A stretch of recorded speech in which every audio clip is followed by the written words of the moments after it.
No. Hi! Ako si Trisha at meron akong ikukwento. Naalala ko kasi yung isang madalas na naitatanong nung bata ko.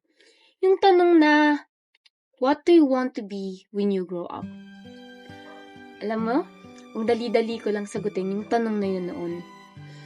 Pero, habang tumatanda, parang pahirap ng pahirap yung tanong. Yung dating sigurado, naging question mark. Yung dating diretsong daan, parang naging maze.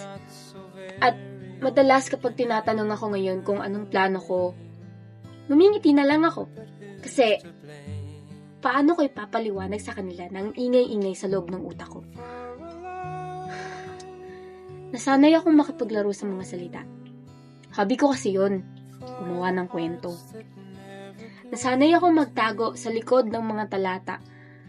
Madalas, kapag naiinip, kumukuha ako ng pluma at sumusulat ng mga prosang walang tiyak na paksa. Dahil dito sa loob ng aking kwaderno ako yung bathala. Kaya kong baguhin ang tadhana sa simpleng sulat at bura. Pero, sa totoong buhay, isa lang akong malaking tandang pananong na naglalakad sa kalsadang puno ng mga taong may sigurado ng direksyon. Nakakasilaw makita silang tumakbo, habang ito ako nakatayo pa rin sa starting line ng sarili kong kwento. Ang hirap palang lumipad kapag yung pakpak mo ay gawa sa bigat ng inaasahan, at ang hangin ay bumubulong sa akin na huwag dapat akong magkamali dahil sayang ang aking pinag-aralan. Kaya heto ako, naglalakad sa walang hanggang bahangin ng adhikain. Bawat butil, isang pangarap na gusto kong angkinin. Gusto kong maging doktor at gamutin yung sugat ng mundo. Gusto kong maging abogado at ipaglaban yung totoo. Gusto kong maging musikero at gisingin kayo sa mga liriko ko. Gusto kong maging inhinyero. Gusto kong maging pintor.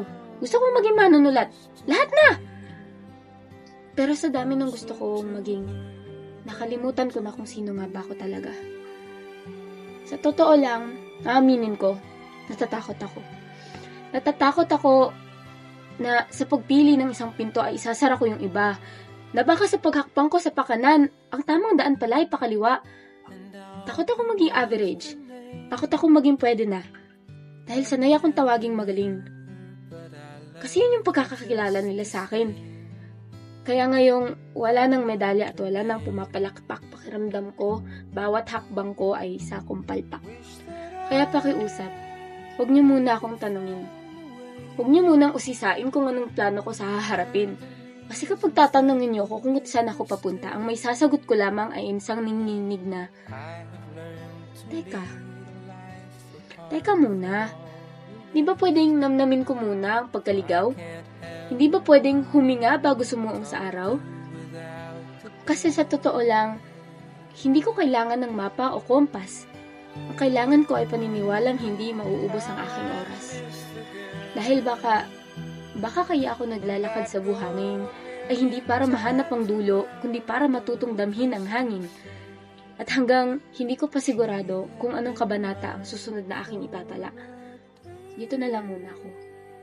Hayaan niyo muna akong magtago sa likod ng mga talata. Hayaan niyo muna akong maglaro ng aking mga salita.